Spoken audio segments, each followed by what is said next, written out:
can see the way they hate.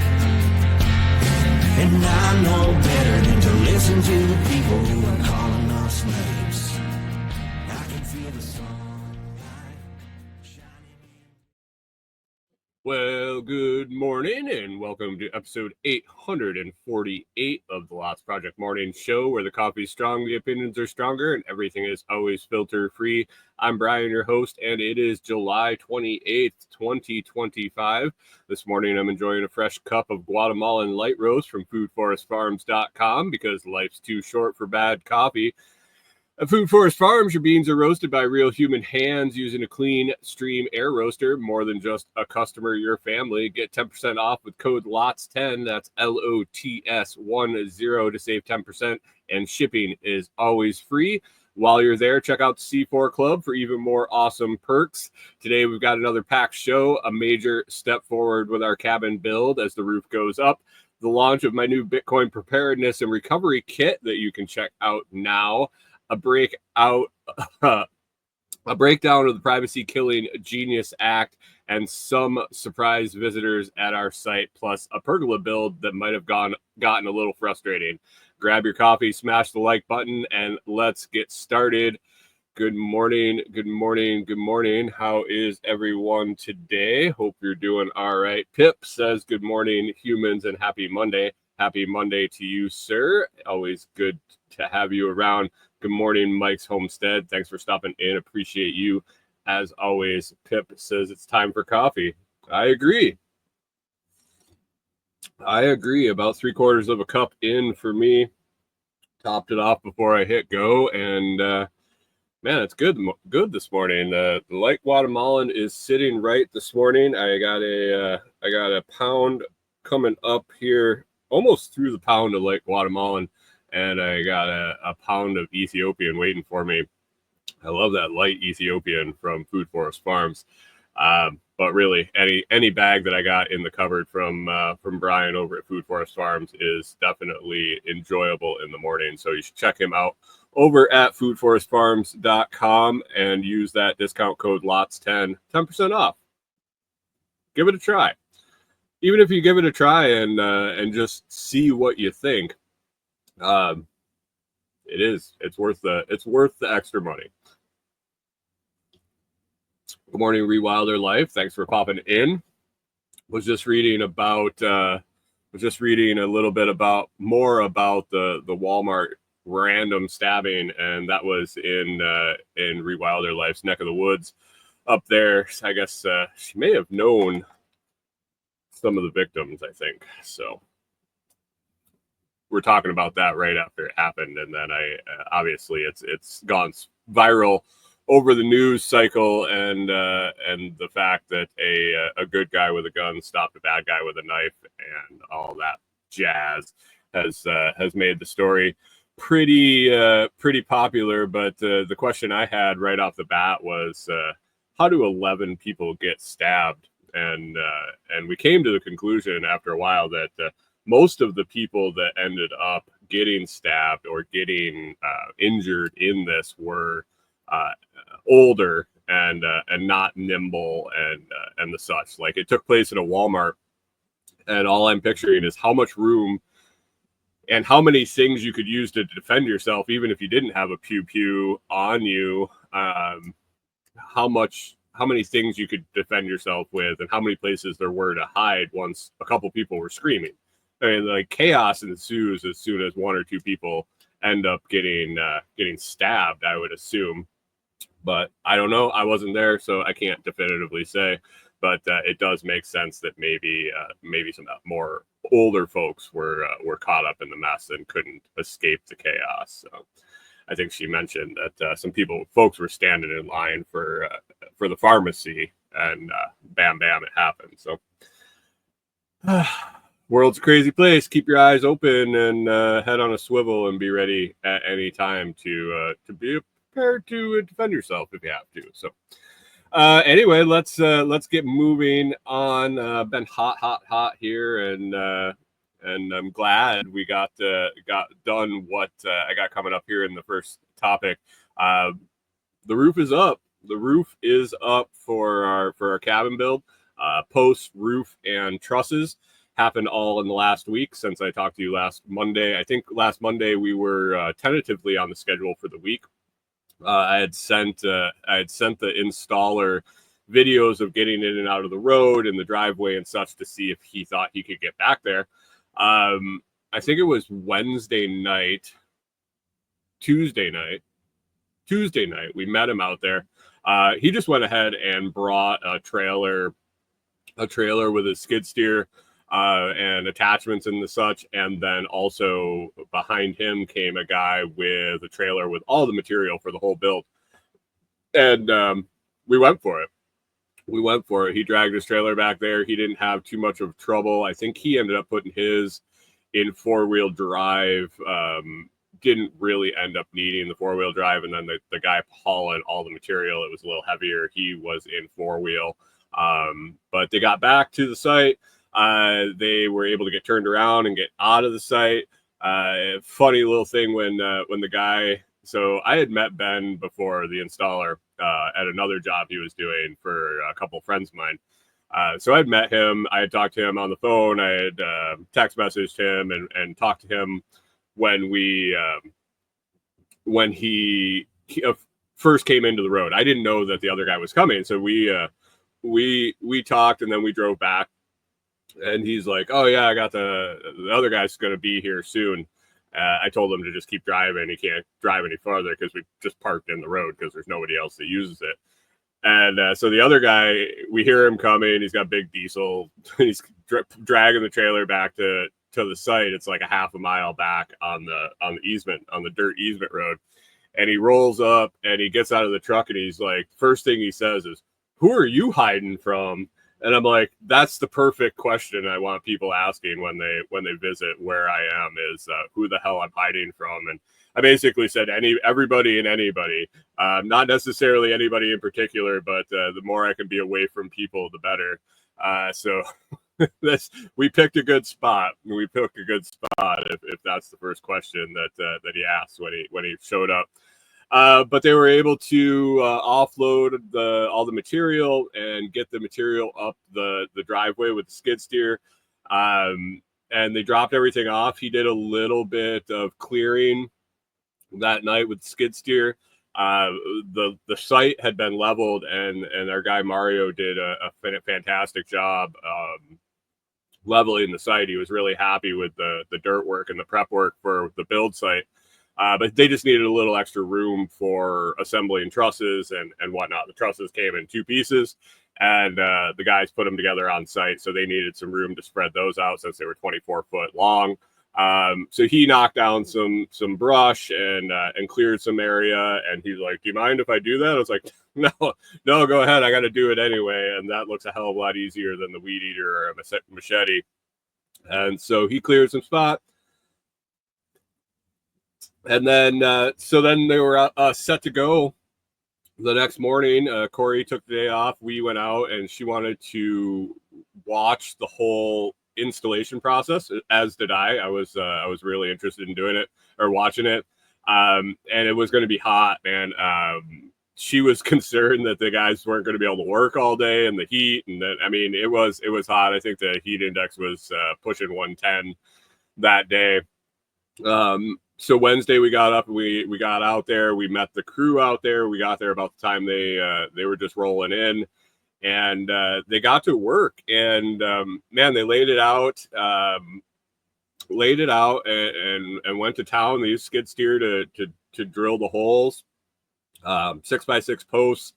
Got those set. Started putting trusses up, and just it went super fast. I think they had the whole thing done, 6 of them. Well, 7 to start, and then the head guy took off to do some other work after he got everything laid out and got them started. So 6 guys had the whole thing up in under 8 hours. Really impressed with them. Super polite crew, super hard workers. Just did everything right. I actually went out and took some measurements the next day. And everything was within a quarter inch, not even a half of an inch, a quarter of an inch of where it should have been.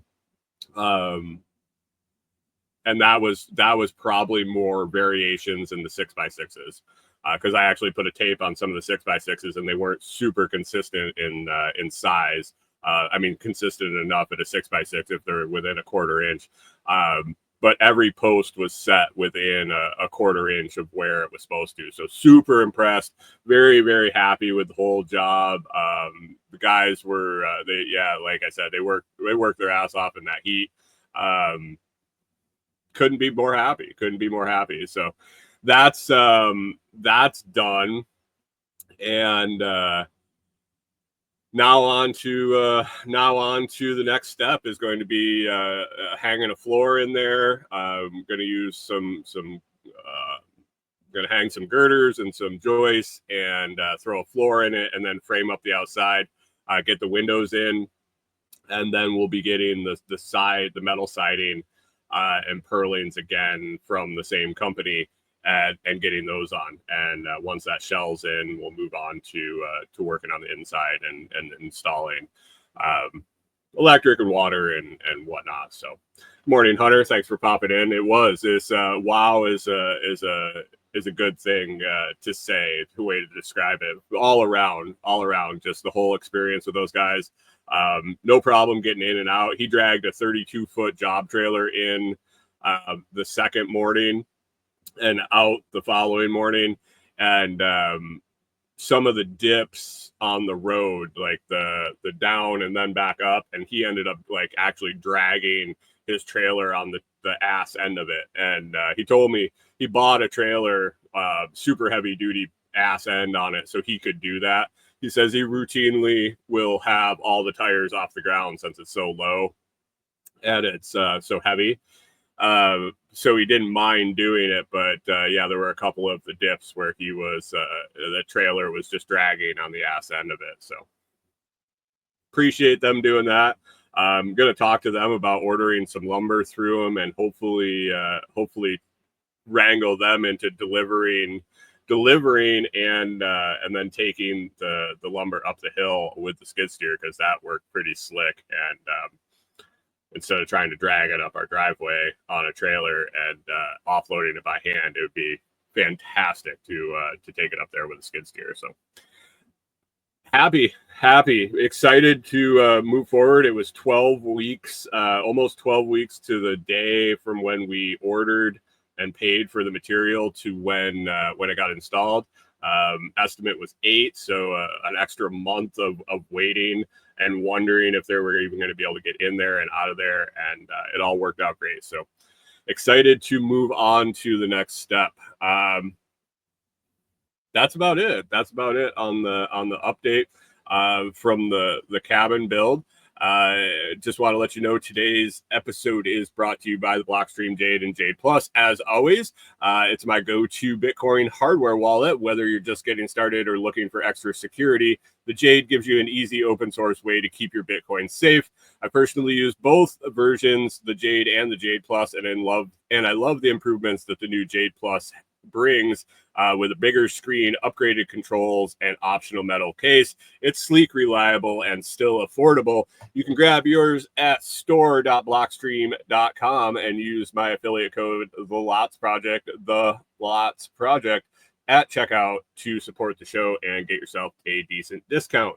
Appreciate that. Head on over to Blockstream, or you can scroll down into the description and find the link there. Speaking of Bitcoin, I finished up a project I've been working on for quite a while. This weekend, or the end of the week, I guess, is when it was finally done. It was something that I thought about a long time ago and then didn't start really working on. And then I started, kind of hit a roadblock, got doing other things, came back to it. It's been a long cycle before I really was able to dig in and get it done. And I finally did here in the last week or two.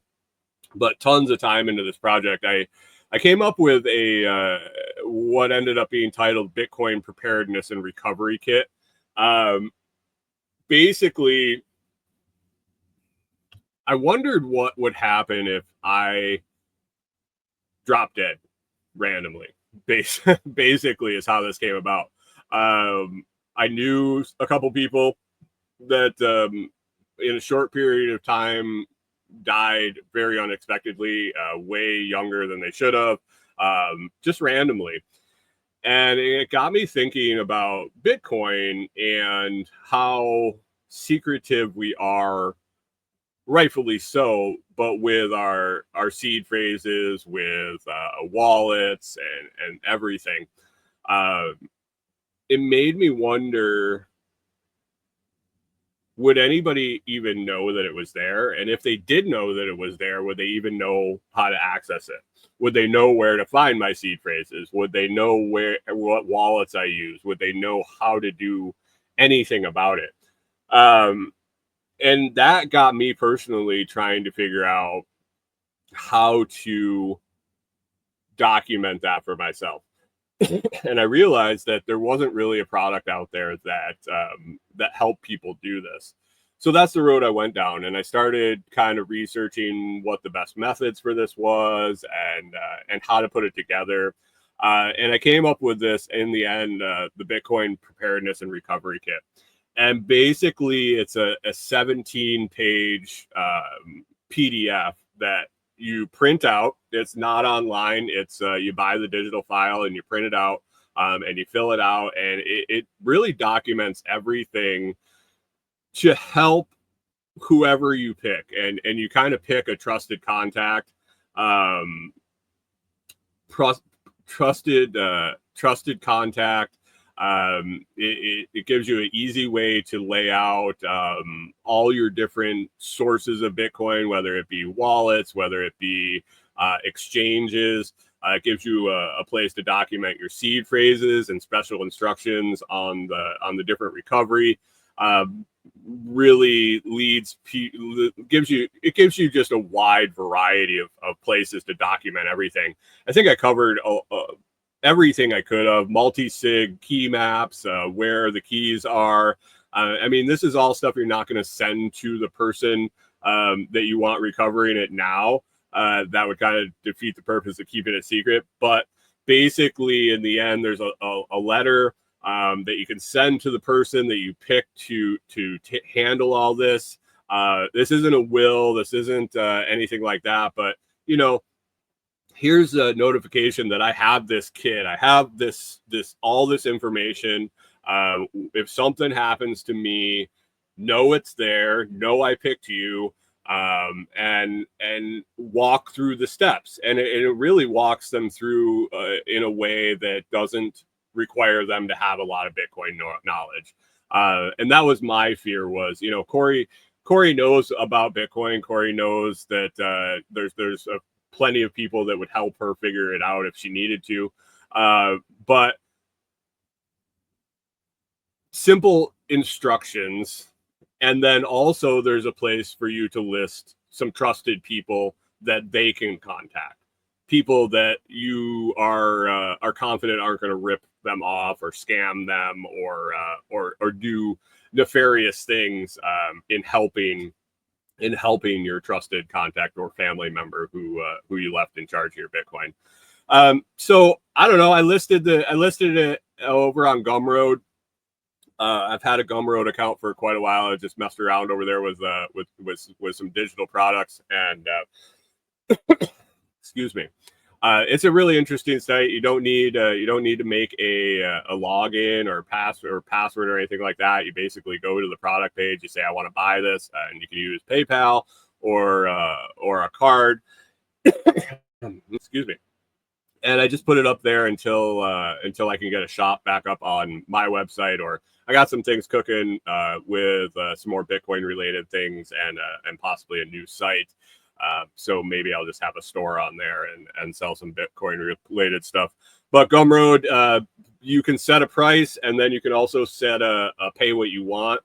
So you can set a minimum price. I threw this up there at $17 just because of 17 pages, and then turned on that option to pay whatever you want. So you can name your price.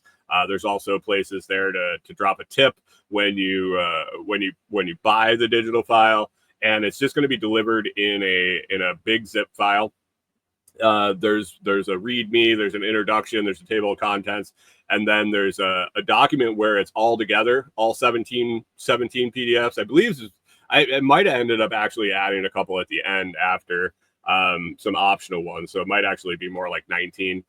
But there's one combined document that you can just print out, and then there's also a folder with all the individual documents. So if you have more than one wallet and you need to print out more seed phrase storage sheets, or you mess one up, you can go and print those individually. So you get the whole thing in a zip file, and it's yours to keep. I stress in there that you're not don't fill it out online. Don't fill it out on your computer. Print the damn thing out and write the information in. Don't put your shit in the cloud. And there's a lot of warnings and things like that in the kit. So not legal advice, not anything, not financial advice or whatnot, but Gumroad link. Let me grab it here real quick. If you're interested, I'll throw it in the comments.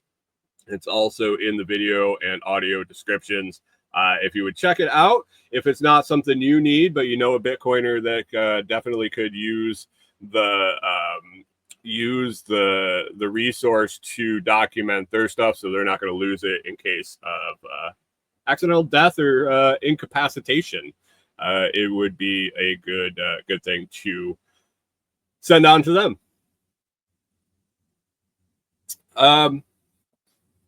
Let's see. And that is that. Genius Act. Genius Act is Pip says I left notes in my safe for family about how much my guns are actually worth. Right? Right? That's always the old joke. My wife's going to sell them for what I told her they were worth, not what they're actually worth. So let's go on to the Genius Act. I got to pull up notes here. I dug into it a little bit.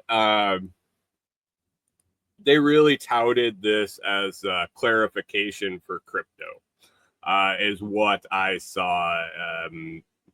Orange Man out there saying that this is so that we can lead the world in digital currency and blah, blah, blah, blah, blah, blah, blah, blah, blah. When I think about crypto, I obviously think about Bitcoin, and then the other coins, the quote unquote shit coins, or whatever you want, Ethereum, and you go down the list. They come and go, Dogecoin and Trump coin and whatnot. Pip says Bitcoin's at 118,672. I got 118,650 on the old tracker here. And actually, I got a note. I have to dig in more. They're going to be releasing some versions of this thing that I have here in the screen on the video. If you're listening on the audio, you wouldn't know. But this little device, if you're a stock trader, if you're a crypto guy, there are a ton of different assets that you can put into here, and it tracks the live prices. I think you can even get into the precious metals and things like that. But they're making a more affordable one. I believe these are over $100 a piece. A company had sent one out to me. I like it. It's fantastic. I have it sitting here all the time. Gives me a little real, instead of pulling it up on my phone, but I couldn't justify the price. I couldn't really push the thing, push it at the price point it was at, and so I kind of just use it. I did get an email that they are going to come out with a more affordable version, and once that gets released, I'll definitely have to dig in and see if that's a cool option for folks. I mean, if you don't mind paying over $100 for a little tracker, you can set it on your desk. I actually have two of them. This one, the battery's dead, but they actually stack, and you can have your whole stack of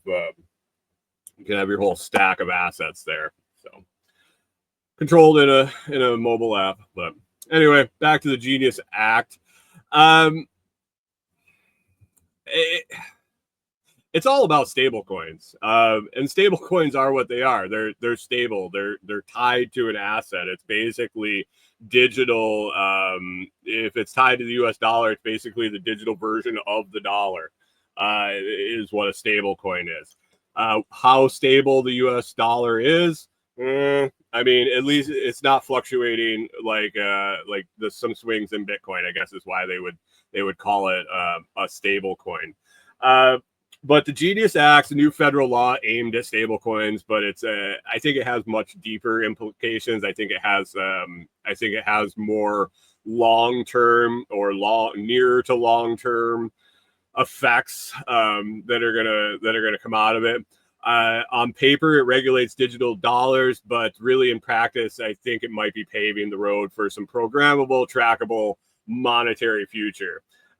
When you talk about stable coins, when I hear stable coins, basically I think CBDC. I think basically central bank digital currency, Fed coin, something like that. When I hear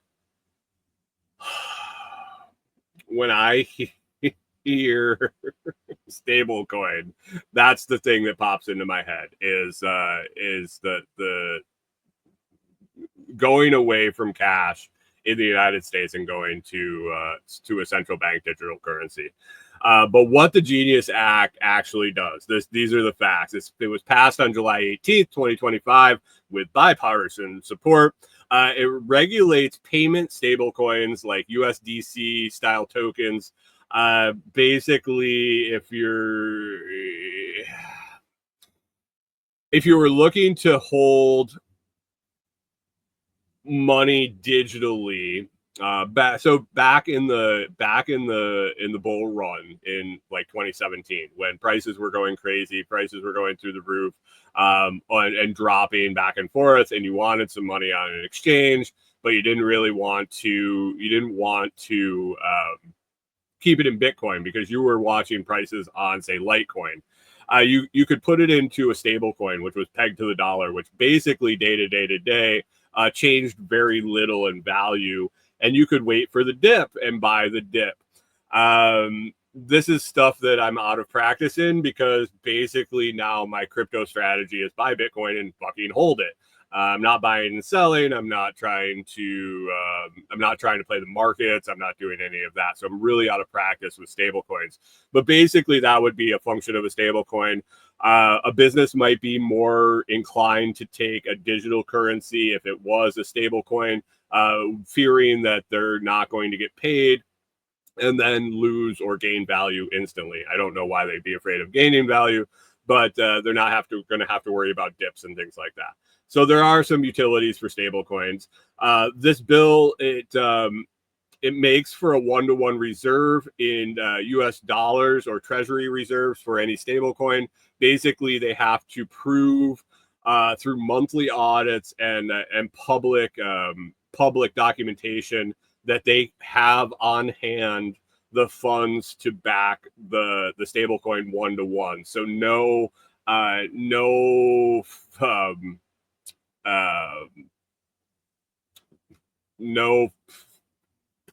what's shit, the term is escaping me, the banking techniques where we just create money out of thin air. Basically, you have to have it backed. You have to show the currency backing the stable coins. The licensing is going to be through the Fed, for not the Fed, the federal government, not the Fed. It's fractional reserve banking. Thanks, Mike Homestead. I appreciate it. It was on the tip of my tongue and I couldn't spit it out. And it wasn't in my notes. So yeah, go figure. Licensing is going to be through the OCC or state regulators, depending on the size of the stablecoin issuer. It's going to ban unlicensed issuance of stablecoins in the United States, which is interesting. I guess you could get around that with just not being a stablecoin, I guess.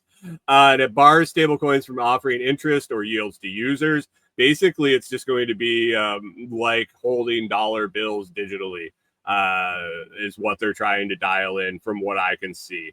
It exempts these stable coins from the SEC CFTC rules, and they're going to be regulated like a bank dollar. So it's not going to be a security or anything like that.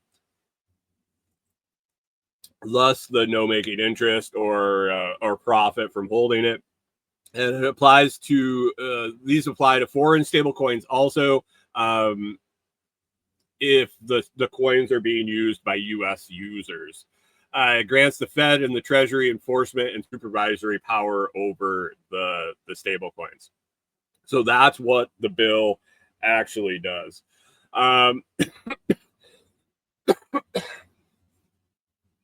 So very non-nefarious, I guess, as if you take it at face value. Really, if you look at what it does, I don't think that this clears all the murky waters around crypto, as a lot of people were saying when it got passed. It basically sets the rules for digital dollars, from what I can tell. This isn't going to be, it doesn't create a central bank digital currency.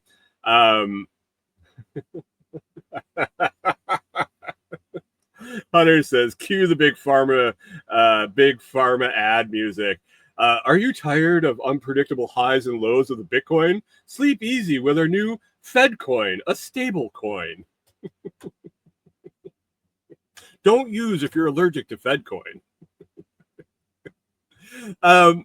Some of the concerns, though, that pop up in my head when I see this, it's not today.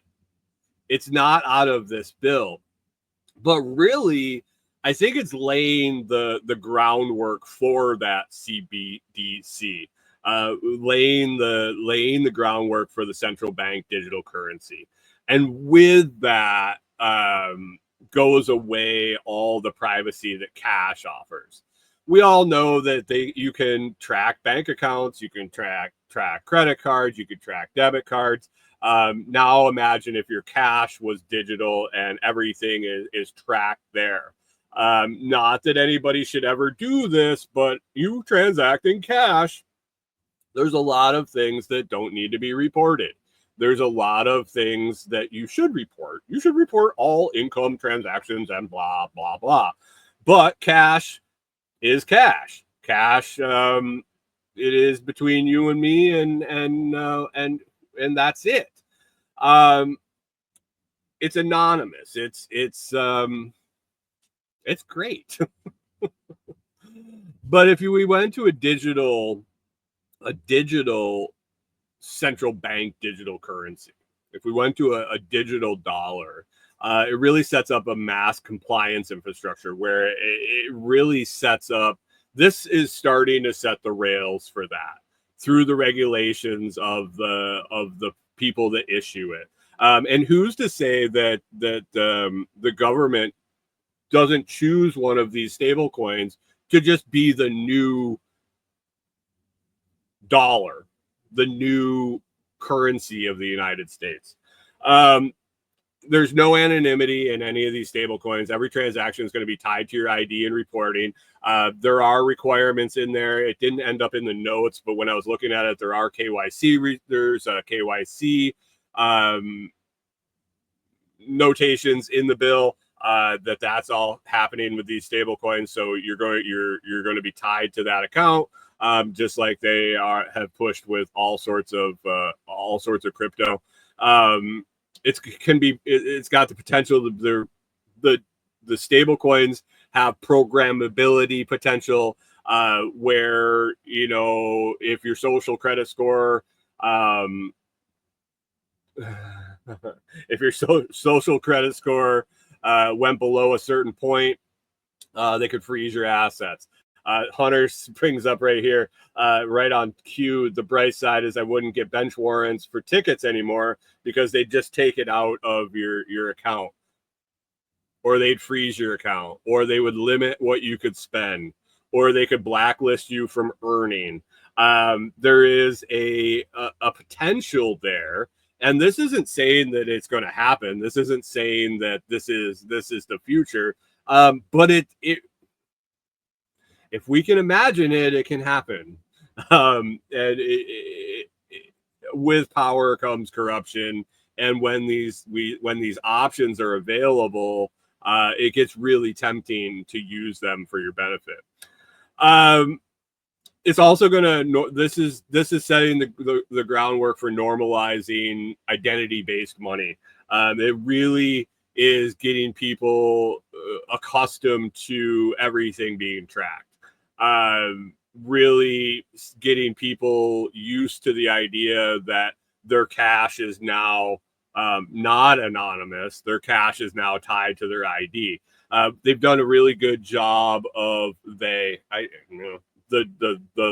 general the general government, the powers to be, whoever's running the show, whether it's on purpose or just by periphery, have gotten us very comfortable with the fact that all our transactions are tracked through debit cards and credit cards and things like that.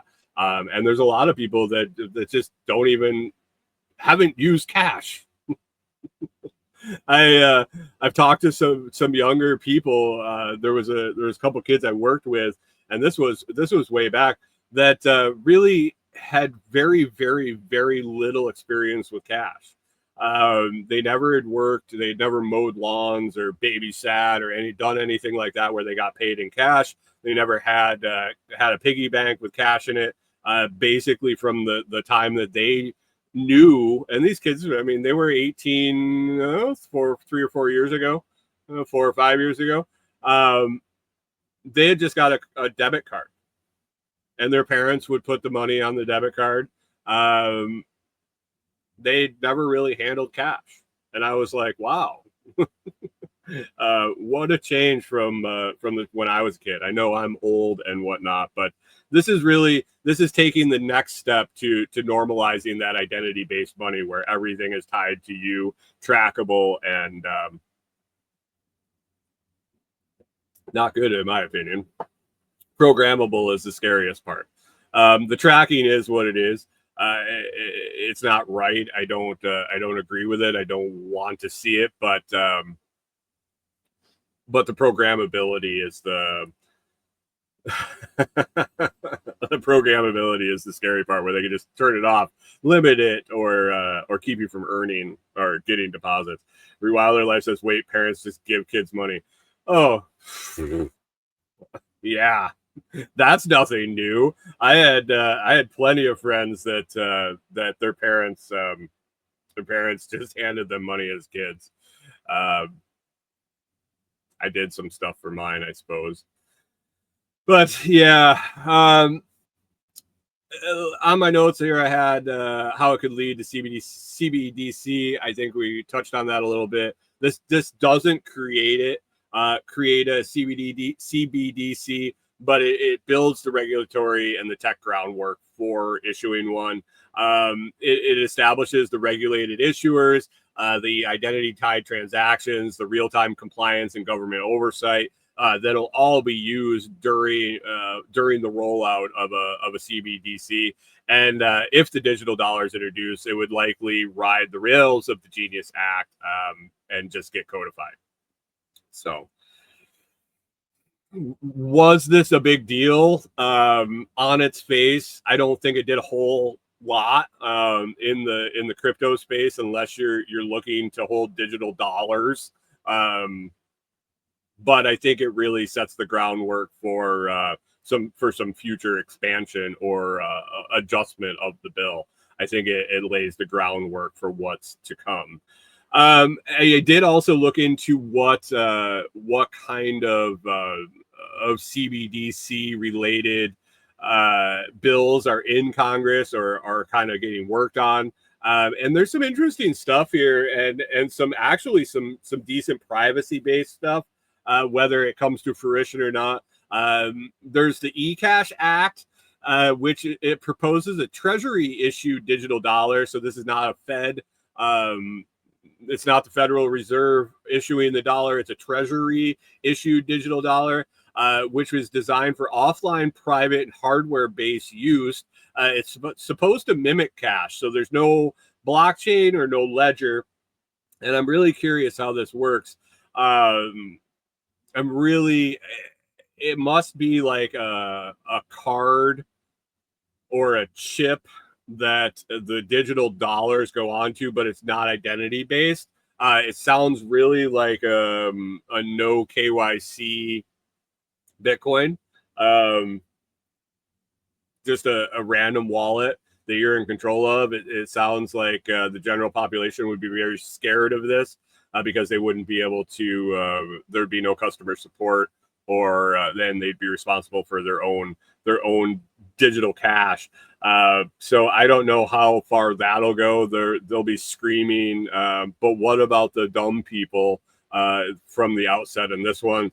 Critics worry it's still a step towards digital only money. There is that. As much as I am in favor of Bitcoin and technology, I do like being able to hold the dollar and hand it to anybody just in the woods with no electricity or internet or anything like that. So there's also the CBDC Anti-Surveillance State Act. Tom Emmer, from Minnesota, I guess. He's an interesting character, but this bill would ban the Fed from creating a retail CBDC. It prevents programmable or direct-to-user digital dollars, and requires congressional approval for any future CBDC. So basically, he's saying, I don't want what we described with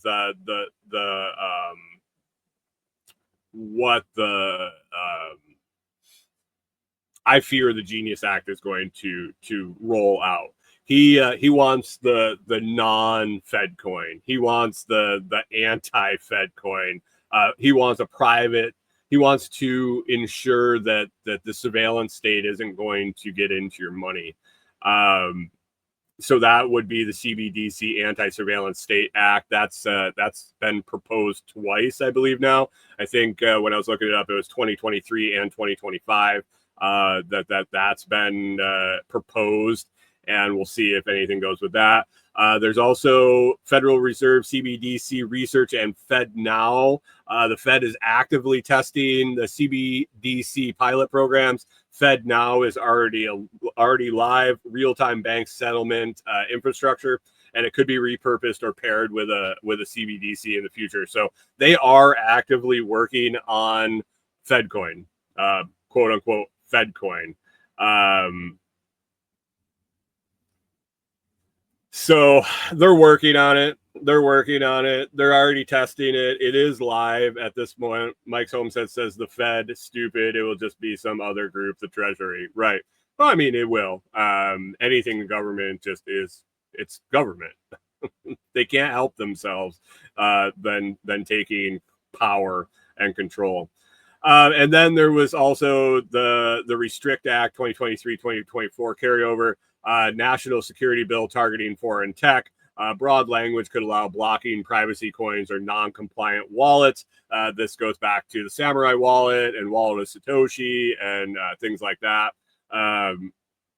It's not really about CBDCs, but it limits alternatives. It really gets into the freedom aspect of what I can do with my fucking money and how I use it and what I use it and how I interact. So limited options and regulating on and off ramps is that's always been the goal, I think. Can't stop Bitcoin, but you can sure as fuck make it hard to use. I guess not really hard to use. You can make it difficult to get in and out of from their currency. So final thoughts on the Genius Act. It's being sold as clarity for crypto. I don't think it really clarifies anything in crypto. Stable coins is all it pertains to, but it could really be laying the foundation for full monetary control. CBDCs may not be here yet, but the pieces are clearly being put in place. It is what it is, guys. It is what it is. Keep your eyes open and understand what's going on. And maybe this is a push in the right direction for folks to start really looking into stuff like Monero or the project my friends work on. Pivx is another privacy coin, along with Bitcoin. I don't know. Make your own decisions and inform yourself on anything you decide to invest your money in, because I am not a financial advisor by any means. So that is the Genius Act. Genius for sure. I don't know.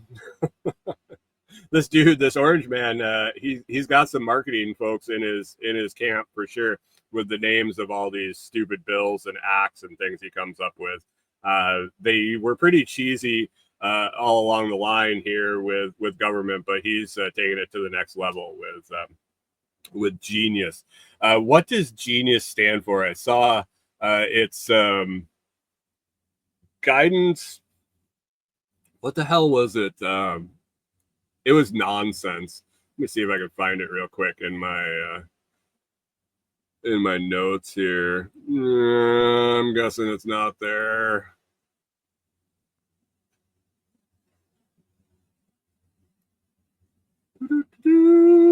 Shit.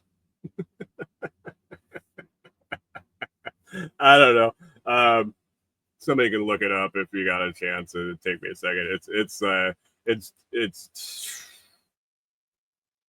I'm gonna. Sorry about the delay.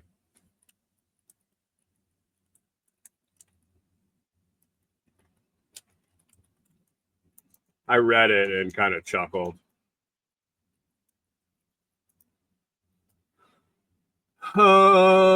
Guiding and establishing national innovation for U.S. Stablecoins Act. There. Guiding and establishing national innovation for U.S. Stablecoins Act. Genius. Hey, thanks, Pip. Appreciate it. Anyway, that's the Genius Act. A whole lot of nothing burger, if you ask me, but really could turn into something bad in the short term. This last segment, I got another sponsor I want to talk about today. This segment is brought to you by Nulu Knives. I showed you Nulu last week, I believe. It's a modern take on the time-tested tool inspired by the Inuit Ulu knife. This kitchen multi-tool slices, scoops, scrapes with ease. It was originally designed for people with upper extremity problems, disabilities. Gentleman that created it came out of the military, had some upper body functionality issues, and wanted to design a kitchen tool, kitchen knife for folks that don't have a lot of strength or have to do a lot of cutting. It's beautifully made, easy to clean, and feels like an extension of your hand. Whether you're prepping in the kitchen or working on camp meals, I think it could be great for camping. A multi-faceted knife for homestead use and all sorts of other things. The Nulu knife gets it done. I'll be testing mine more this week, but you can check it out and support the show by ordering through my affiliate link. If you want to check out the Nulu knife, I do not get that through Amazon. This is a direct partnership with Nulu and the creator of it, Doug Katz. I appreciate him taking me on, but I'll drop the link in the comments, and it's also in the video description and audio description. It's a bit.ly link. It's short because my affiliate link is super long, and I made it shorter just for convenience. So check them out if you're interested in picking yourself up a new knife. Corey's been using it, and she's liking it for certain things. Other things it's getting getting used to. We'll see long term how it works out. So Nulu Knives, Nulunives. If you search it in Google, if you're just looking for one, check that little thing that says, we think you might have mistyped it at the top. We searched instead for Would you rather search for this? They have a name really close to something else, so it will not give you the Nulu knives link in Google results as of yet. So just a little heads up. Last segment for today before we wrap up. Corey and I this weekend. So I got another product to evaluate. A company sent something out that I was excited about. I guess I'm still excited about. A nice pergola. If you don't know what a pergola is, the thing that you put in your backyard or over your deck or over your porch. Basically, they usually look like 4 posts, and they got some cross beams across the top, and it provides some shade. A lot of times there's no curtain or anything on the top. It's not a solid roof. Basically, it provides shade by the angle of the sun and the boards and the way they're aligned. It provides some shade underneath. This one that the company sent out to me to test out, Amazon product, it actually has a draw across cloth shade that goes underneath it to provide more shade. It's a waterproof shade too. So if it starts raining, you're going to stay a little dry. It has drain holes in it, so it's going to end up eventually coming through.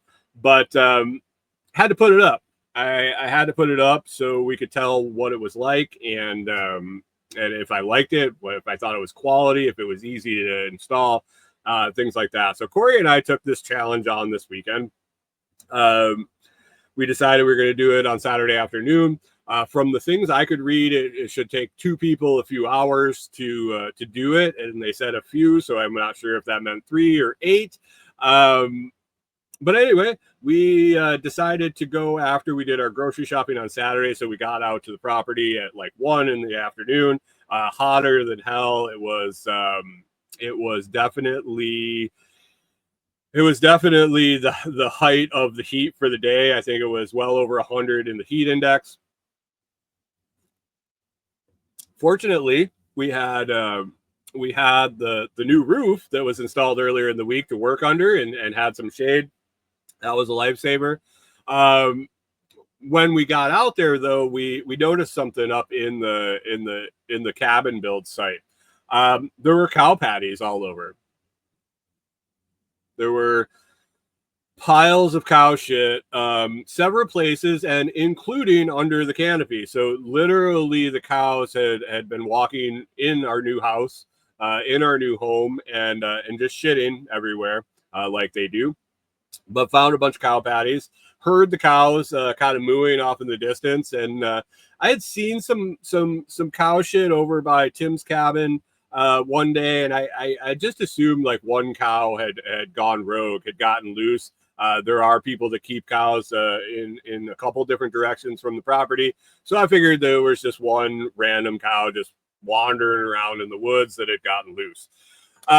There was kind of a few piles. I wasn't sure if one cow was shitting that much, or maybe it hung out there for quite a while just because the shade underneath the canopy. But anyway, I tossed some dust over the top of them, ended up stepping in it every once in a while. It is what it is. But anyway, we got working on the pergola. The instructions that came with this, basically IKEA grade instructions, if not worse. We had some issues, got a little frustrating, had a couple of whoopsies, used the wrong screws in one step, had to take them all apart.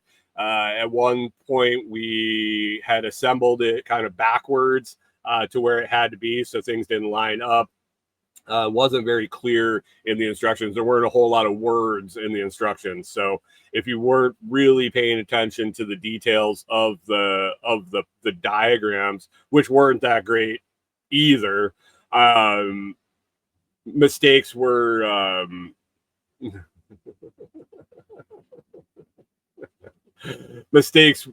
easily made. So we worked for about 3 hours, assembling, disassembling, and reassembling. on Saturday. At that point, we called it quits. We had to get home for the dogs and eat some dinner and whatnot. Good morning, Chris Dixon. He says, you'd expect to find some bullshit flying around DG anyway. Yeah, I mean, there is that. There is that, especially when Tim's in town. Good morning to you, sir. So we worked for about 3 hours. And at the point where we realized that we had assembled it kind of backwards and we were going to have to take it apart again, it was time to call it quits. We decided we were going to come back yesterday and finish it up and get it back together. Took us under 2 hours again yesterday. Pulled the rest apart, put it back together the right way. Got the screen all installed. Checked it out. It's really nice. It's under $400, so it's affordable for what it is. It seems like it's decent. It's metal. Decent construction. The screws, most of them lined up really easy. We were unfortunately putting it together not on the most level ground. We were kind of assembling it where we could store it for now, out of the way, and then we'll end up moving it to where we eventually want it long term, and make sure it's level and things. So putting it together if it was level, I think the last of the screws would have lined up, but there was just some angle to where we were trying to put it together, and some of them just didn't line up. But once I got it started, it pulled it up to square. Everything seems tight. I don't see where things are going to loosen up by any means. I think it's quality product. Like I said, for under $400, and you get some shade. We'll see how long it lasts. We'll see how long the screen lasts. It does seem like it was a decent weight canvas. I think it'll hold up to the sun and rain just fine. The rollers that the canvas rolls on rolled really free, really smooth. I don't think there'll be a whole lot of issues there. And it seemed pretty solid. There's enough cross supports and cross members that I think it'll be good. I think it'll be good. So we got that up. Saturday when we were leaving, we were rolling out the easement road, and we came up over the one hill, and we found the culprits of the surprises, the patties that were left for us at our site.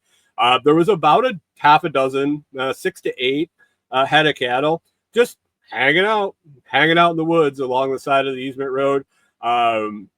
We rolled up on them. They stayed to the side of the road. They didn't really like being next to the truck and kind of moseyed on along. Corey got pictures. She was in heaven. She loves all animals, so she could to be that close to some cows and to be able to hang out with them and get pictures of them for a second was made her day basically.